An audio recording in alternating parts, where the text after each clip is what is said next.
শীতের সকালে ঘুম থেকে উঠলে চারিপাশটাতে গ্রাম বলো বা শহর বলো কী সুন্দর একটা মনোরম প্রকৃতি দেখতে পাওয়া যায়। চারিপাশটাতে কী সুন্দর কুয়াশাচ্ছন্ন, দেখতে বেশ ভালো লাগে। কিন্তু আমার তো আজকে একটু বেশ সকাল সকালে ঘুম থেকে উঠেছি, কারণ আজকে সকাল থেকে তোজোর টিউশন আছে। তো তোজোকে রেডি করিয়ে নিয়েছি, ওর দিদিভাই আসলো বলে। ওই যে দেখো ওর দিদিভাই এসে, ওই যে তোজো আর ওর দিদিভাই যাচ্ছে। তো এখান থেকে তোজোকে নিয়ে যাই, আবার যাওয়ার সময় দিয়ে যাই। তো চলো, ওরা তো বেরিয়ে পড়লো, এবার আমি আমার বাকি কাজগুলো করে নিই। আজ যেহেতু সবাই তাড়াতাড়ি ঘুম থেকে উঠে গেছে, তো চলো আজকে বিছানাটা আগে গুছিয়ে নিই। তো বিছানা গোছানো দিয়ে আজকে কাজগুলো শুরু করে নিই। গুড মর্নিং সবাইকে, আশা করি সবাই খুব ভালো আছো, সুস্থ আছো। আমিও খুব ভালো আছি। আমি কাজল, আমার আরও একটা নতুন ব্লগে তোমাদের অনেক অনেক স্বাগত জানাই। আশা করি তোমাদের আজকের ভিডিওটি খুব ভালো লাগবে, তো ভিডিওটি শেষ পর্যন্ত দেখতে থাকো। আর যারা নতুন দেখছো তারা প্লিজ চ্যানেলটাকে সাবস্ক্রাইব করে চ্যানেলটা পাশে দেখো, আর সবাই অবশ্যই একটা লাইক করে দিও। বাইরে বেশ কুয়াশা পড়েছে, আজকে দেখবে রোদের তাপটা একটু বেশি হবে। আমি এটা খেয়াল করে দেখেছি, যেদিন যেদিন কুয়াশা বেশি পড়ে সেই দিনই কিন্তু রোদের তাপটা বেশ একটু জোরালো হয়। তো চলো, এদিকে আমার বিছানার চাদরটা চেঞ্জ করা হয়ে গেল। তো কিছুটা জামা কাপড় আছে সেগুলো কেচে নেব, তারপরে বাকি কাজগুলো করব। আজকে আগে জামা কাপড়গুলো কেচে রোদে দেবো। এই যে দেখো, আজকে দেখো কতগুলো জামা কাপড় হয়েছে, 2 বালতি হয়েছে। আর এই বিছানার উপরে যে কম্বলটা ছিল সেটাকেও রোদে দিয়ে দিয়েছি, দেখতে পাচ্ছ।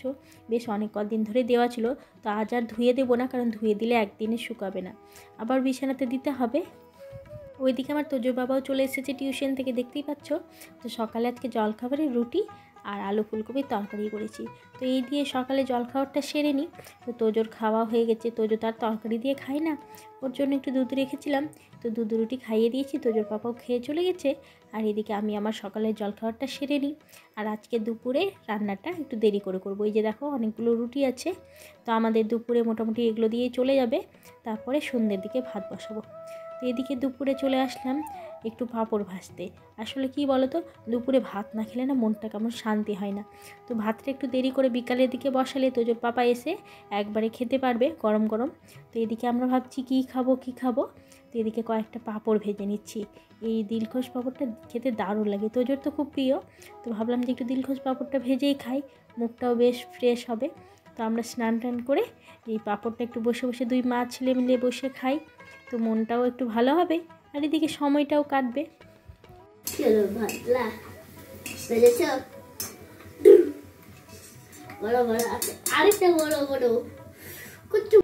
আজকে তোজোর স্কুল ছুটি ছিল, তো সেই কারণে আজকে সমস্ত কাজ কমপ্লিট করে তাড়াতাড়ি করে বাইরে গিয়ে একটু বসেছিলাম। তো বাইরে বসে থাকতে কী হয়েছে তোমাদেরকে তো সকালেই বললাম, যে যেদিন দেখবে যে কুয়াশা বেশি হবে সেদিন রোদের তাপটাও একটু বেশি হয়। তো বাইরে গিয়ে রোদে বসছি, তো রোদে আর বসা যাচ্ছে না। আর ঘরে আসছি তো এতটাই ঠান্ডা লাগছে কি বলবো, মানে রোদে বসা যায় না, আর বাড়িতে আসলে আবার বেশ ঠান্ডা লাগে। তো বাড়িতেই বসি, চাদর মুড়ি দিয়ে লেপের তলে ঢুকে যাব এখন। তো তোজো ওইদিকে বললো যে মা কিছু খিদে পেয়েছে, আর মানে বললামই যে ভাত না খেলে মনটা কেমন ছটফট করে। তো এইদিকে পাঁপড় ভেজে নিয়ে চলে আসলাম, মা ছেলে নিয়ে বসে এখন টিভি দেখবো আর পাঁপড় খাবো। তারপরে একটু তোজোকে ঘুম দেবো, যেহেতু আজকে সকালে টিউশন পড়ানো হয়ে গেছে, রাতের তো কোনো চাপ নাই, একটু সন্ধ্যায় দেরি করে উঠলেও কোনো যায় আসে না। তো এখন একটু ওকে ঘুম দেবো খাইয়ে দিয়ে। আর আমি একটু বসে বসে টিভি দেখছিলাম। এমনিতেও তো দুপুরে কোনো দিন টিভি দেখা হয় না, দুপুরে কাজ করতে করতেই বেলা পার হয়ে যায়। তো চলো এখন আমরা একটু বসে বসে টিভি দেখি। তারপরে চলে আসলাম একদম সন্ধ্যের দিকে। তো সন্ধ্যেবাতি জেলে, তো তোমাদেরকে সেদিন বলেছিলাম যে পিঠের একটু পুর বেঁচেছিলো, একটু নারকেলের ছিল, একটু তিলের ছিল। তো তোজোর পাপা বলছে আজকে ভাজা পিঠে বানাও, তো তার জন্য ময়দা মাখিয়ে নিচ্ছি। তো এখন বানাবো ভাজা পিঠে। আর তোমরা তো জানোই আমাদের বাড়িতে একদিন পরপর কিছু না হলে হয় না, মানে একদিন পরপর কিছু না কিছু বানাতেই হবে। তো এদিকে আমি ময়দাটাকে ভালো করে ময়াম দিয়ে মাখিয়ে নিচ্ছি, মানে যেমন সিঙ্গারের ময়দা মাখানো হয় ঠিক সেই রকমই। তো দেখো আমার ময়দাটা মাখানো হয়ে গেছে, এবার এটাকে লেচি কেটে নিয়ে আর বেলে নেব। ওই যে দেখো নারকেলের পুর আর তিলের পুর রাখা হয়েছে, তো লেচি কেটে নিয়ে তারপর এটাকে বেলে নেব, বড় বড় করে বেলে নেব। বেলে আর তোমাদেরকে দেখাচ্ছি পুরোটাই। এই যে দেখো ময়দাটাকে 2-3 বার করে মানে একটু রেস্ট দিয়ে দিয়ে ভালো করে ময়দাটাকে মাখিয়ে নিতে হবে। প্রথমে একবার মেখে নিয়ে একটু 5 মিনিট রেস্ট দিলাম, তারপরে আবার একবার ভালো করে মেখে রেখে এখন দেখো ময়দাটা অনেকটা নরম হয়ে গেছে, সফট হয়ে গেছে। তো আমি 4টা লিচি কেটে নিয়েছি। এবার এই ময়দাটাকে বড় করে বেলে নিব। বেলে নিয়ে আর তারপর গ্লাস দিয়ে কেটে কেটে তোমাদেরকে পুরোটাই আমি দেখাবো কেমন করে করব। আর কি বলো তো, পুরোটা তো তেমনভাবে দেখানো হয় না, যতটুকু মানে দেখানো যায় ঠিক ততটুকুই দেখাবো। না হলে কি বলো তো, পুরোটা দেখালে ভিডিওটা এত বড় হয়ে যাবে, এমনিতেও হ্যাচিয়ে যাবে ভিডিওটা। তোমরাই ভাববে যে এত বড় ভিডিও কি ছাতার মাথা সব ঢুকিয়ে রেখেছে ভিডিওতে। তো চলো, এবার আমার লিচিগুলো ভালো করে গোল করা হয়ে গেছে, এবার এটাকে ভালো করে বেলে নেবো। ওইদিকে কড়াইটা বসানো আছে, কিন্তু গ্যাসটা এখনও জ্বালায়নি, কারণ তেলটা প্রায় তেল যদি এখন গরম করতে দিই তো তেল পুরো পুড়ে যাবে।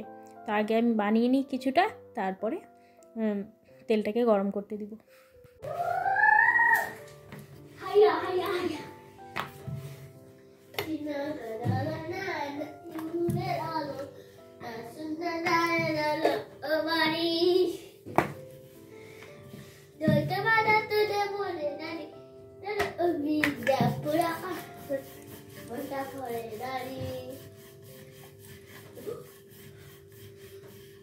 তো আমার ছেলের গান শুনলে এদিকে মানে সব সময় এই গানটা করতে থাকে, ওর এত ভালো লাগে এই গানটা, ওর মুখে কিছুক্ষণ পরপরই এই গানটা শুনতে থাকি। তো চলো এদিকে দেখো, ময়দার রুটি কি বলো তো, যতই বেলো ততই এসে একদম ছোট হয়ে যায়, বেলতে থাকলেও ওই এসে ছোটই হয়ে যায়, এতটা চিমড়ে হয়। তো এটাকে ভালো করে মানে চারি সাইডটা থেকে না আটা বেশি দেওয়া যাবে না, আটা বেশি দিলে ওই প্লেটের সাথে আটকে ধরবে না। তো আটা বেশি দেওয়া যাবে না, হালকা আটা দিয়ে বড় বড় করে বেলে নিই। তো যত মানে প্লেটের মধ্যে আটকে ধরবে ততই বড় হবে রুটিটা কিন্তু, আর আটা দিয়ে দিলে কিন্তু আর সেই বড়টা হবে না। তো চলো এদিকে দেখো, আমি এবার একটা গ্লাস নিয়ে নিয়েছি, গ্লাস নিয়ে গোল গোল করে কেটে নিচ্ছি। তো অনেকটা ঝামেলা হয় জানো তো, মানে কি বলবো, এতটা ঝামেলা করে খাওয়ার চেয়ে না খাওয়া তোমরা অনেকটা ভালো মনে করবে, কিন্তু কিছু করার নেই। আমাদের বাড়িতে যদি একবার মুখ ফুটে বলে এটা বানাও, তো বানাতেই হবে, না হলে রাগ করে বসে থাকবে, আর আমার আবার ভালো লাগে না। মানে একটু তো খেতেই চেয়েছে, তার তো বেশি কিছু চাইনি। তো রাগ করে বসে থাকার চেয়ে আমি যেহেতু সব কিছুই বানাতে পারি, তো একটু বানিয়েই খাওয়াই। এইদিকে আমার ছেলেকে দেখো, আমার সব কাজেই ওকে একটু পাকামি করতেই হবে। সেদিন পিঠে বানানোতে অবশ্য অনেকটা হেল্প করে দিয়েছিল, আজকেও ভাবছে যে মা এই পিঠেটা আমার কিন্তু খুব সহজ আছে, আমিও বানাতে পারবো।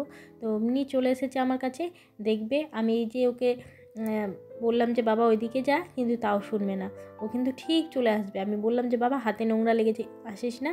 ও এবার হাত ধুয়ে এসেছে, মানে কোনো বাহানাই কিন্তু আর শুনতে চায় না, ও ঠিক চলে আসবে, এসে বলবে মা আমি তোমাকে একটু সাহায্য করে দিই। আমার ছেলেটা কিন্তু খুব ভালো গো জানো, মানে আমাকে কিন্তু অনেক কাজে সাহায্য করে দেয়, না পারলেও ও আমাকে অনেক কাজে সাহায্য করে দেয়। তো চলো এই মানে এরকম যদি বড় হয়েও থাকে তো কিন্তু অনেক ভালো। তো বড় হয়ে যদিও থাকবে না, ছোটোতে যারা দেখবে যে একটু বেশ কাজ করে, বড় হয়ে কিন্তু ঠিক তার উল্টোটা হয়ে যায়। তো তোমাদের সাথে গল্প করতে করতে দেখো দুটো পিঠে বানিয়ে নিলাম, কিন্তু তোমাদেরকে দেখানো হলো না। এই যে দেখো এই গোলগুলো ছিল যে, তার মধ্যে পুরগুলোকে দিয়ে আর মুখটাকে ভালো করে আটকে নিলাম। যেমন তোমার আটার পিঠে করা হয় চালের গুঁড়ো দিয়ে, পুলি পিঠে করা হয়, ঠিক তেমনই। এটা শুধু ময়দার লেচি কেটে আর বেলে নিয়ে বানাতে হয়, ঠিক তেমনই যেমন তোমরা পুলি পিঠে বানাও। তো এটাতে একটু জল দিতে হতো জানো, আমি মানে প্রথম দুটোতে জল দিইনি, পরেরগুলোতে একটু জল দিয়ে করেছিলাম। তোমাদেরকে আগেই জানিয়ে দিই, আমি আসলে জল দেওয়ার কথাটা ভুলেই গেছিলাম। যেমন সিঙ্গারাতে জল দিয়ে ভালো করে মুখটা আটকে দেওয়া হয়, ঠিক তেমনই। তো ওইদিকে দেখো আমার ছেলেকে, ও পারছে না কিন্তু কিছুতেই ছাড়বে না।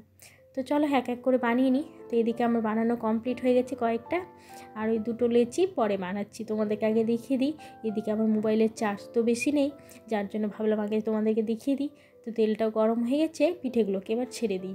আর মোবাইলের চার্জ জানো তো, মানে ভাবলাম যে করব চার্জটা, কিন্তু দুপুরের দিকে একদম হালকা ঘুমিয়ে গেছিলাম, তো যার কারণে মোবাইলের চার্জও দিতে ভুলে গেছি। তো চলো এবার সব পিঠেগুলোকে তেলের মধ্যে ছেড়ে দিই।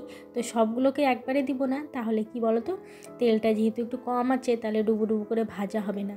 তো ভাবলাম যে অর্ধেকটা দিয়ে দিই আর অর্ধেকটা আরেকবারে ভাজবো, তারপরে মোবাইলটাকে চার্জে বসিয়ে ওইগুলো একবারে ভেজে নিয়ে তোমাদেরকে একবারে দেখাবো। তো চলো একবার দেওয়া হয়ে গেছে, এটাকে ভেজে তুলে নিয়ে আরেকবার দিয়ে দেবো, ছাকা তেলে ভেজে নেব। তারপরে তেলটা একটু কমই দিয়েছি, কারণ তেলটা জানো তো পরেতে আবার ওই তেলটা নষ্ট হয়ে যায়। তো চলো এবার এটাকে ভেজে তুলে নিই। দেখছো কি সুন্দর হয়েও যাচ্ছে, আর এই ভাজা পিঠেটা কিন্তু খেতে দারুণ লাগে। আমার দিদা এইভাবে বলেছে যে এইভাবে করবি। তো এটাকে ভেজে নিয়ে তারপর তোমাদেরকে একবারে দেখাচ্ছি।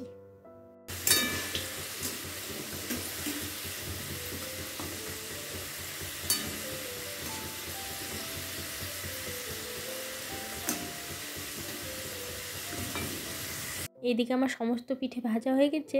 তো লেচি একটু বেঁচেছিল ময়দার, তো ভাবলাম যে সিঙ্গারা বানিয়ে নিই। আজকে যেহেতু আলু ফুলকপির তরকারি করা হয়েছিল, তোমাদেরকে বলেইছিলাম, তো সেই আলু ফুলকপির তরকারি পুর ভরে একটু সিঙ্গারা বানিয়ে নিলাম। আর এইদিকে দেখো আমার পিঠেগুলো সমস্ত হয়ে গেছে।